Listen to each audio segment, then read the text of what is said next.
So, good morning, Stuart. How are you doing? Morning, Nathan. Good to see you. Obviously saw you last night. Back from a late night at Tiverton in the early hours. Not the result we wanted. Probably one game too far for us this week. The lads put in a fantastic shift on Tuesday to beat Merthyr for the second time this season. But last night we huffed and puffed. We looked tired. Fair play to Tiverton. They needed to win. They deserved to win.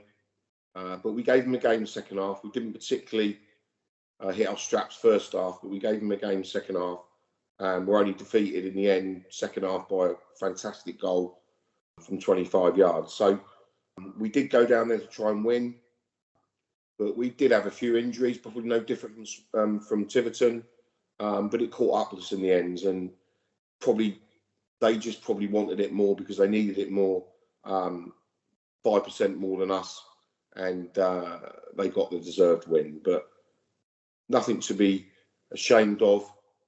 We've already got 54 points in the bag. And we go on to Saturday. Yeah, obviously, do you want to give us your views on the season so far? Yeah, the board said to Craig at the beginning of the season that we wanted to be more competitive in the Southern Premier League than what we were last season. And I think we've done that. I think Craig and his staff and the players have certainly made us more of a solid, competitive Southern Premier League side. Don't think there's really been a time in the season where we've been particularly looking over our shoulder. I think we've consolidated our position in the middle of the table. There did look a time around Christmas maybe that we might push the playoffs, which started giving me squeaky bum times because I don't think we're ready for that. I did mention that to a few of the supporters. But yeah, good season, competitive. Struggled probably a little bit in the last 4 weeks. The hard work's caught up with us, but it's a tough league. There's some good big clubs in this league. I was reminded this morning that how competitive it is, that we took 6 points off Merthyr, but lost 6 points to Didcot. And that's probably where we've got to improve. We do turn up for the big games and maybe let ourselves down a little bit on the teams that are below us in the league. So a little bit frustrated sometimes with our performance that are up and down, Nathan. But that comes with experience in the league. It's only our second season. And Craig and the team have done exactly what we asked them to do. We're not one of the big punchers in the league, but we are now competitive. I do laugh to myself when I saw an official of the club the other day say that we paid a 5-figure sum for a goalkeeper. And you have to just laugh, don't you? That I wish we could afford a 5-figure sum for a goalkeeper, or even a 4 or a 3-figure sum. But it's we're competitive, and that's what we asked for. Hopefully, the next 2 or 3 years we'll become more competitive with what we'll talk about in in 5 or 10 minutes. But yeah, we're relatively satisfied with the season. So well done to Craig and the team and everybody at the football club.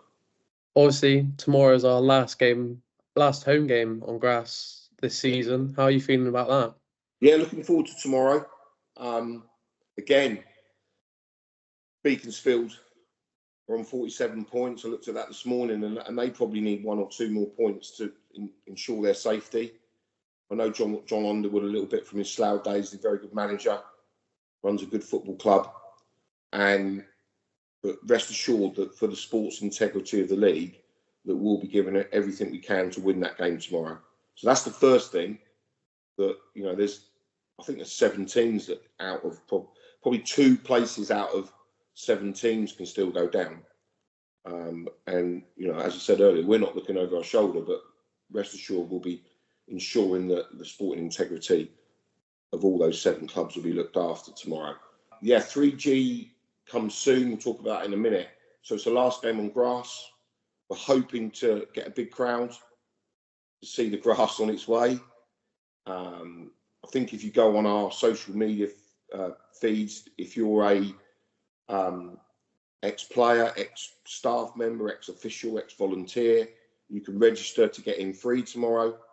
So do that. You can see it on our social media. I'm sure you'll post it out again today, Josh, Nathan, sorry. So, yeah, big day for the club. Big game. And awards, the players' awards afterwards, about 6 o'clock in the clubhouse. So we're hoping to fill the clubhouse. Players' player, managers' player. I think Talk Winchester are giving their trophies out as well. So we're hoping for a good crowd in the clubhouse for a couple of hours afterwards. Everybody's welcome. Doesn't matter whether it's your first game or your 500th game, like Rob Conway probably, or more than 500. You're more than welcome in the club tomorrow. Register if you're an ex-player or official. Come in free and enjoy the hospitality.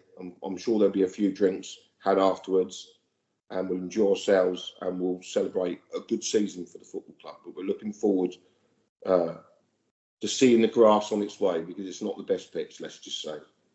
So obviously, exciting times ahead with the works on 3G pitch starting soon. How do you feel going into that one? Yeah, exciting times, Nathan. First of all, I've got to thank the board and particularly Ken and John for doing a wonderful job over the last 3 or 4 years, making this come to fruition. It's been a long, hard labour for them, but they stuck to it. And now the work looks like the work is going to start on April the 29th. We have a pre-start meeting with the contractors and the FA and the administrators next Thursday at the club. And hopefully the machines will roll in on Monday the 29th. So fantastic work from the football club. I've only been a member of the board for a year, but I've seen the work they've put in. And it's no mean feat to get to this stage. So the work starts in 10 days' time, a new 3G pitch. The infrastructure will include a stand extension. The main stand's been extended and brought forward. New floodlights, new perimeter fence, new hard standing, new toilets. We've got a new container coming, which will be the new burger hut, club shop and office for the 3G administration. A new standing stand as well. So the club's now going to develop over the next 2 or 3 years. It's going to be a process.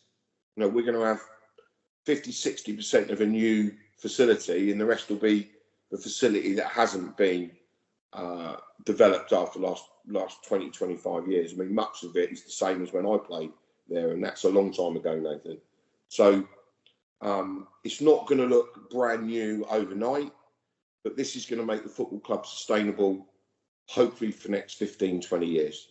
And that's probably the goal of the board at the moment, but also maintaining the competitive advance of the first team, which I believe always goes along with the infrastructure of the football club.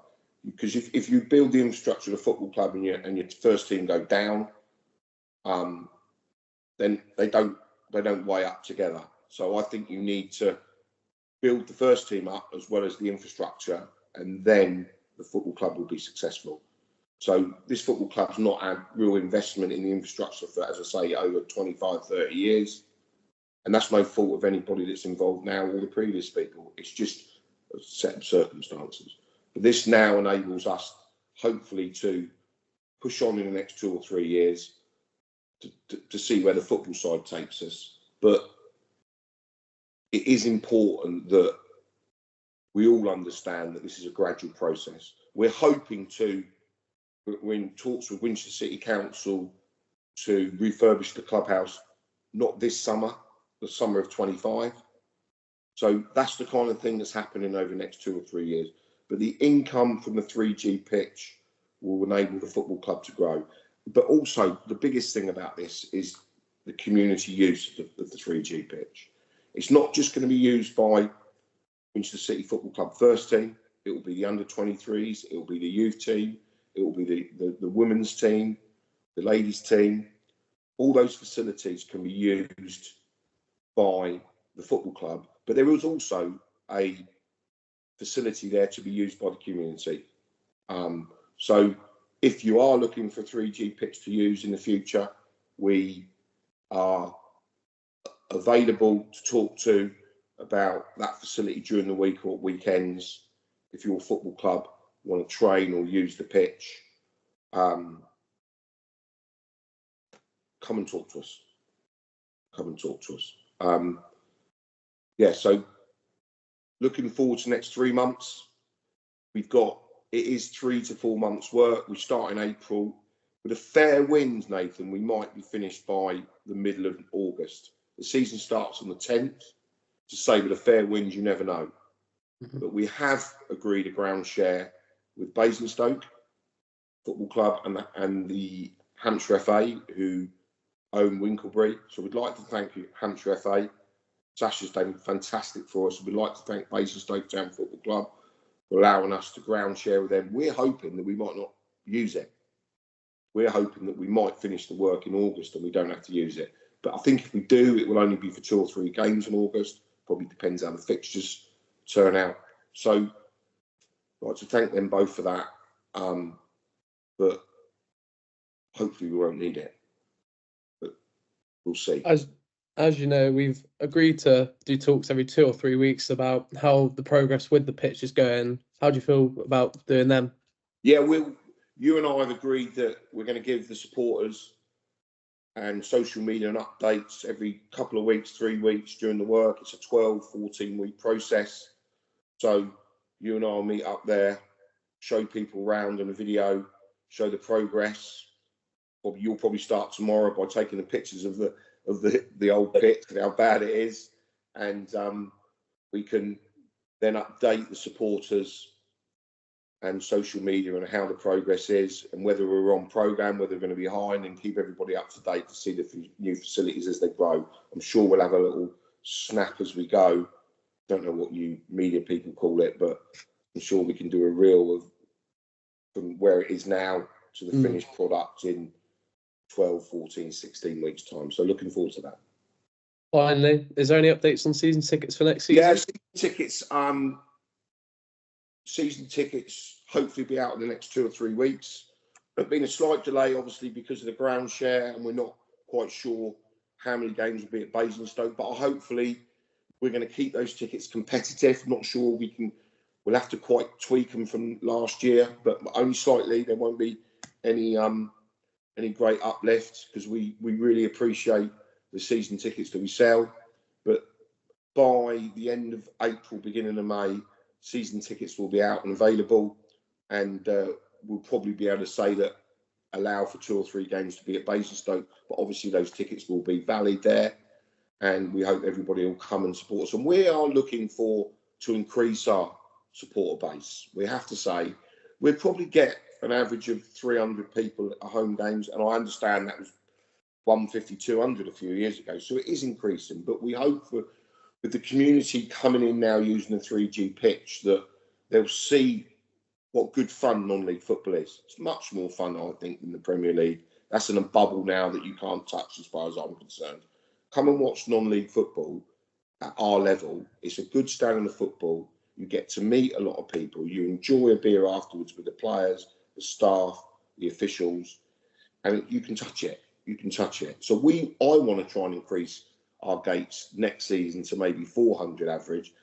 And then I think my aim is to 500 in the next couple of years. And obviously that, when you play the bigger clubs, that grows, and the local derbies, that grows beyond 500, 600, 700. But I'd like our average to be up around 400, not 300. So, yeah, I'd like to sell more season tickets. I think we might do because of the 3G and people wanting to see the new facility. And you've got to give people good facilities to come and enjoy themselves. And I think over the next 2 years, we will have those facilities that will be more akin to a team at our level and people to enjoy those facilities. Well, it was great to chat with you this morning, and see you tomorrow. See you tomorrow. Big day, big game for everybody. Look forward to seeing you tomorrow. Get on that link and come along, and you can get in free. And I'm sure we'll see you for a chat and a beer afterwards. Thanks, Nathan.